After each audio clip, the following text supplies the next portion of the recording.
Alberto Aguilera Valadez llevaba exactamente 4 minutos tocando el piano cuando el productor levantó la mano y dijo: «Ya es suficiente», con una voz que cortó la música como un cuchillo. Las manos de Alberto se congelaron sobre las teclas, su corazón dejó de latir por un segundo y sintió que todas las esperanzas que había cargado durante meses se desmoronaban en ese instante. Creyó que era otro rechazo más, otra puerta cerrada en su cara, otra confirmación de que un muchacho pobre de Juárez sin conexiones ni dinero nunca lograría nada en la Ciudad de México. Pero lo que el productor dijo después cambió su vida para siempre. Era el 23 de agosto de 1969, en una pequeña sala de audiciones de la disquera Musart en la avenida Insurgentes Sur, y Alberto tenía apenas 19 años, un traje prestado que le quedaba grande y una canción que estaba a punto de transformar la música mexicana. La sala de audiciones era un cuarto estrecho en el tercer piso de un edificio gris que parecía a punto de derrumbarse, con paredes forradas de paneles de espuma que absorbían el sonido y un piano vertical desafinado que había visto pasar a cientos de aspirantes a cantantes que nunca lograron nada. El productor, un hombre de unos 50 años llamado Andrés Puig, que había trabajado en la industria musical durante más de 20 años y que había escuchado a miles de artistas mediocres, estaba sentado detrás de un escritorio de metal con una grabadora de carrete abierto y una taza de café ya fría. Afuera, el ruido del tráfico de insurgentes entraba por la ventana abierta porque el aire acondicionado estaba roto, y el calor de agosto en la capital era insoportable, haciendo que el cuarto oliera a sudor nervioso y a ambiciones rotas. Alberto había esperado 3 horas en el pasillo, junto con otros 20 aspirantes, viendo cómo uno por uno entraban llenos de esperanza y salían con la cara hundida después de recibir un «Gracias, te llamaremos», que todos sabían que significaba nunca. Alberto llevaba 6 meses en la Ciudad de México después de haber llegado desde Ciudad Juárez en un autobús de segunda clase que tardó 18 horas, con todo lo que poseía metido en una maleta de cartón que se rompió a mitad del viaje. Vivía en un cuarto prestado en la colonia Roma que compartía con otros 3 muchachos de provincia que también buscaban hacerse famosos, durmiendo en un colchón en el piso porque no había suficientes camas, y comía una vez al día si tenía suerte. Generalmente tacos de canasta de 20 centavos que compraba en el puesto de la esquina. Trabajaba limpiando pisos en un restaurante de la zona rosa por las noches, ganando apenas 500 pesos a la semana que apenas le alcanzaban para pagar su parte del cuarto y comer algo. Los zapatos que llevaba puestos tenían agujeros en las suelas que él tapaba con cartón, y la única camisa decente que tenía era la que llevaba puesta en ese momento, lavada tantas veces que el blanco se había vuelto gris y el cuello estaba deshilachado. Había intentado conseguir audiciones en todas las disqueras importantes de la capital durante esos 6 meses, tocando puertas, esperando horas en recepciones, dejando demos grabados en cassettes baratos que nadie escuchaba. RCA Víctor le dijo que no tenía el look que buscaban para sus artistas, que era demasiado delgado, demasiado provinciano, que su forma de cantar era demasiado peculiar. CBS le dijo que sus canciones eran demasiado personales, demasiado extrañas, que el público mexicano quería rancheras tradicionales y baladas románticas. No esas composiciones raras donde hablaba de dolor y soledad de una manera que nadie más lo hacía. Pierles ni siquiera lo dejó pasar de la recepción. La secretaria miró su ropa barata y le dijo que regresara cuando tuviera material profesional y una imagen más trabajada. Cada rechazo dolía más que el anterior. Cada puerta cerrada hacía más difícil creer que algún día alguien lo escucharía de verdad. Musart era su última esperanza, antes de tener que admitir la derrota y regresar a Juárez sin nada más que vergüenza y sueños rotos. Había estado yendo a las oficinas de Musart todas las semanas durante 2 meses, sentándose en la recepción desde las 9 de la mañana hasta las 6 de la tarde, esperando que alguien le diera aunque sea 5 minutos de atención. La recepcionista, una mujer mayor llamada Rosario que eventualmente sintió lástima por ese muchacho flaco, que llegaba todos los jueves con la misma ropa y la misma esperanza desesperada en los ojos, finalmente habló con Andrés Puig y le pidió que le diera una oportunidad. Andrés aceptó de mala gana, más para que Rosario dejara de molestarlo que porque creyera que encontraría algo especial, y le dijo a Alberto que tendría exactamente 10 minutos para impresionarlo. Ni un segundo más, porque tenía otras 15 audiciones ese día, y no podía perder tiempo. Alberto llegó 2 horas antes de su cita.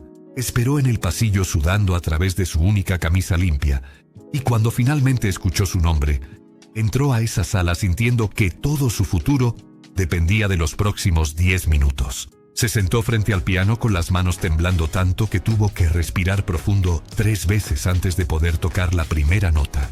Sintiendo la mirada de Andrés Puig clavada en su espalda, como si estuviera evaluando cada movimiento, cada respiración, cada segundo de esos preciosos 10 minutos que le habían concedido.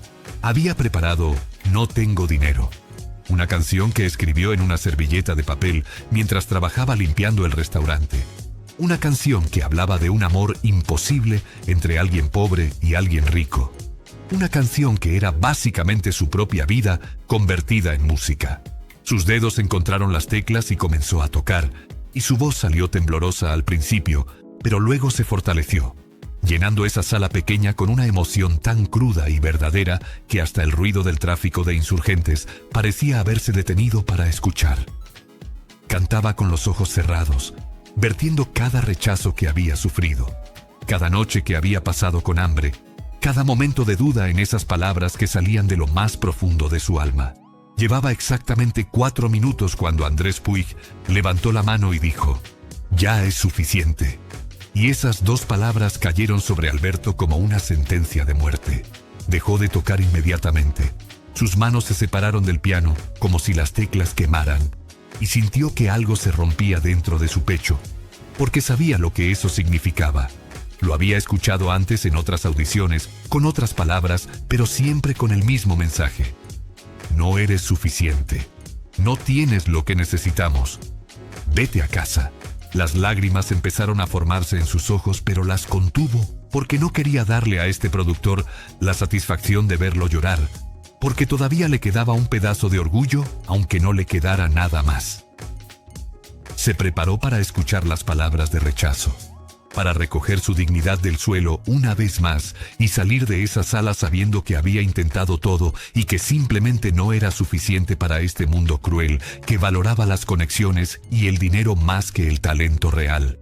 Pero Andrés Puig no dijo lo que Alberto esperaba escuchar. En lugar de eso, se quitó los lentes que usaba para leer y miró a Alberto con una expresión que el muchacho no podía descifrar en ese momento. Algo entre sorpresa y emoción, y algo más profundo que Alberto no entendía. «Ya es suficiente», repitió Andrés, pero esta vez su voz era diferente, más suave, casi reverente. «Para saber que acabas de cambiar la música mexicana para siempre». Alberto parpadeó sin entender. Su cerebro no podía procesar esas palabras porque eran lo opuesto de todo lo que había esperado escuchar. Andrés se puso de pie, caminó hacia el piano y puso su mano en el hombro de Alberto con una firmeza que transmitía certeza absoluta. «En 20 años trabajando en esta industria», dijo Andrés con voz que temblaba ligeramente, «he escuchado a miles de cantantes y la mayoría son copias baratas de otros artistas. Pero tú tienes algo que no se puede enseñar ni comprar». Andrés le explicó que detuvo la canción no porque fuera mala, sino porque con 4 minutos había sido suficiente para reconocer un talento generacional, algo que aparece una vez cada década si tienes suerte, y que no necesitaba escuchar los 6 minutos restantes para saber que quería firmar un contrato inmediatamente. Alberto seguía sin poder hablar. Las palabras se habían atascado en su garganta junto con el llanto que había estado conteniendo, y solo podía mirar a este hombre que de repente estaba diciendo todo lo que Alberto había soñado escuchar durante 6 meses de rechazos. Andrés llamó a su secretaria por el teléfono interno y le pidió que preparara un contrato de grabación, que cancelara las otras audiciones del día porque ya había encontrado lo que buscaba, que llamara al estudio de grabación y reservara tiempo para la próxima semana. Cada palabra que Andrés decía sonaba irreal, como si Alberto estuviera soñando despierto, y tuvo que pellizcar su propio brazo para asegurarse de que esto estaba pasando de verdad. Los siguientes 30 minutos fueron un torbellino de conversaciones sobre adelantos de dinero, fechas de grabación, estrategias de lanzamiento. Y Alberto apenas podía seguir el ritmo de todo lo que estaba pasando, porque hacía una hora estaba convencido de que sería otro rechazo más, y ahora estaba firmando un contrato con una de las disqueras más importantes de México. Andrés le ofreció un adelanto de 5,000 pesos para que pudiera comprar ropa decente y comer bien mientras preparaban el disco. Y cuando Alberto vio ese dinero en sus manos temblorosas, más dinero del que había visto junto en toda su vida, tuvo que sentarse porque las piernas ya no lo sostenían. Le dieron una copia del contrato. Le dijeron que regresara el lunes siguiente a las 10 de la mañana para empezar las grabaciones. Y cuando Alberto salió de esa sala de audiciones y caminó por el pasillo donde todavía esperaban otros aspirantes que lo miraban con envidia, sintió que estaba flotando. Bajó las escaleras del edificio en la avenida Insurgentes, salió a la calle donde el sol de agosto pegaba fuerte. Y solo entonces se permitió llorar, parado en la esquina de Insurgentes y Baja California, llorando de alivio y alegría y gratitud, mientras la gente pasaba a su lado sin saber que acababan de presenciar el nacimiento de una leyenda. Alberto regresó a su cuarto en la colonia Roma caminando porque no quería gastar ni un peso del adelanto en transporte. Necesitaba sentir cada paso de ese trayecto de 2 horas que lo separaba de su antigua vida y su nueva realidad. Y cuando llegó y les contó a sus compañeros de cuarto lo que había pasado, ninguno le creyó hasta que les mostró el contrato firmado y los 5,000 pesos. Esa noche no durmió. Se quedó despierto en su colchón en el piso, mirando al techo agrietado, repasando una y otra vez esos 4 minutos que habían cambiado todo, pensando en todas las veces que estuvo a punto de rendirse y regresar a Juárez derrotado. Al día siguiente fue a una tienda de ropa en el centro y compró su primer traje nuevo, uno que le quedaba perfecto, y unos zapatos sin agujeros en las suelas, y cuando se miró en el espejo de la tienda, casi no se reconoció porque, por primera vez en su vida, se veía como alguien que merecía estar en un escenario. El lunes siguiente llegó a los estudios de Musart 2 horas antes de su cita, y cuando entró al estudio de grabación y vio los músicos profesionales esperándolo, los micrófonos, las luces, todo el equipo técnico que Andrés había contratado para grabar su primer disco, supo que su vida nunca volvería a ser la misma. La grabación de No tengo dinero tomó 3 días porque Alberto era perfeccionista y quería que cada nota fuera exactamente como la escuchaba en su cabeza. Y Andrés lo dejó trabajar a su propio ritmo porque entendía que estaba grabando algo especial. Cuando terminaron y Andrés reprodujo la grabación final en los altavoces del estudio, todos los que estaban en la sala se quedaron en silencio absoluto escuchando esa voz única que transmitía tanto dolor y tanta esperanza al mismo tiempo. Esa melodía que se quedaba pegada en la mente después de escucharla una sola vez. Musart lanzó el sencillo en octubre de 1969, apenas 2 meses después de aquella audición de 4 minutos, y al principio, las ventas fueron lentas porque las radiodifusoras más importantes se negaban a tocar a un artista desconocido con un estilo tan diferente a todo lo que sonaba en ese momento. Pero una estación pequeña en Guadalajara comenzó a pasar la canción, y los oyentes empezaron a llamar, pidiendo que la pusieran otra vez, y luego otra vez, y pronto otras estaciones en Monterrey y Puebla la agregaron a su rotación. Para diciembre de 1969, No tengo dinero era el disco más vendido en todo México. Y Alberto Aguilera Valadez, ahora conocido profesionalmente como Juan Gabriel, era el nombre que todos repetían. El éxito fue tan repentino y masivo que Juan Gabriel apenas tuvo tiempo de procesarlo. De repente estaba haciendo presentaciones en programas de televisión, firmando autógrafos para fans que hacían fila durante horas solo para verlo, recibiendo ofertas para conciertos en todo el país. Las mismas disqueras que lo habían rechazado meses antes, ahora llamaban a Andrés Puig, ofreciendo contratos millonarios si Juan Gabriel se cambiaba con ellos, pero Andrés y Juan Gabriel se mantuvieron leales el uno al otro, porque entendían que su relación había comenzado con confianza mutua en ese momento, cuando todo parecía perdido.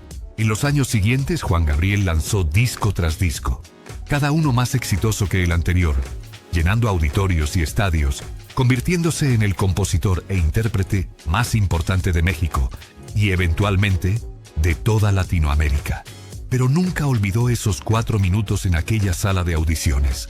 Nunca olvidó cómo se sintió cuando escuchó "Ya es suficiente" y creyó que era el fin de todo.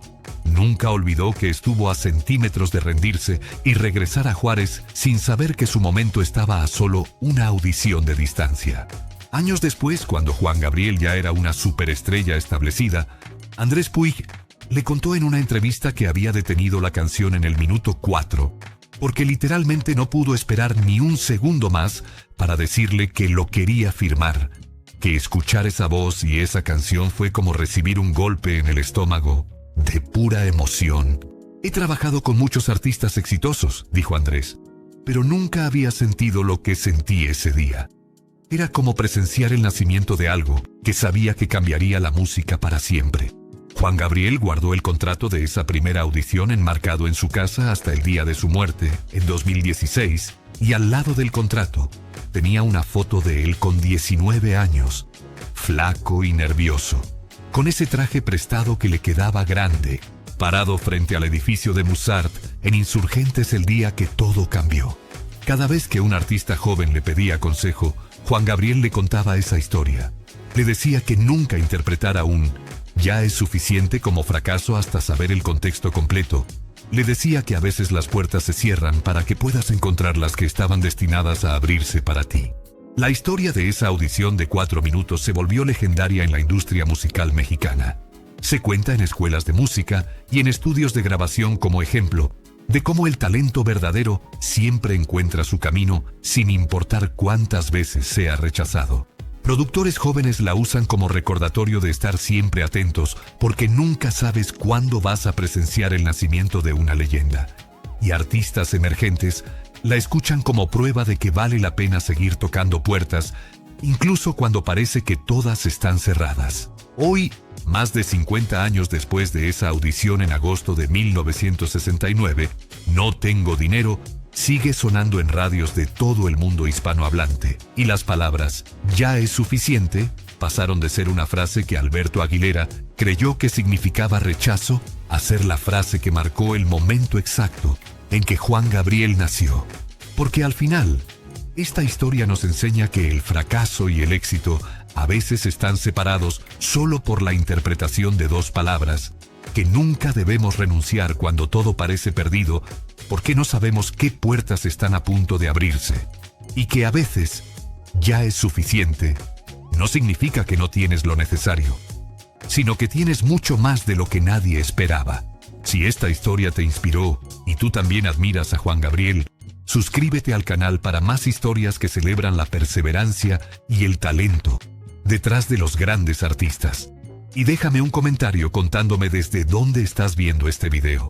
Me encantaría saber en qué parte del mundo esta historia de superación y esperanza llegó a ti.